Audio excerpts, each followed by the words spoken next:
Fis-stqarrija l-impjegati li jaħdmu fl-uffiċċju tal-MP Nazzjonalista David Casa ċaħdu rapport li der dalgħodu fil-Gazzetta Malta Today huma sostnew li dan hu biss parti minn attakk sistematiku li b'mod kodard qed jipprova jtappan il-ħidma ta' David Casa. Filwaqt li jesprimew appoġġ sħiħ il-firmatari tal-istqarrija lill-midja qalu li huma ddiżgustati b'dan ir-rapportaġġ.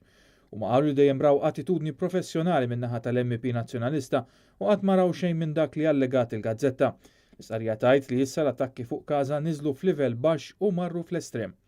F'post fuq il-paġna tiegħu fuq Facebook, David Casa qal li dan hu l-aħħar minn sensiela ta' attakki sabiex ikun infixkel fil-ħidma tiegħu.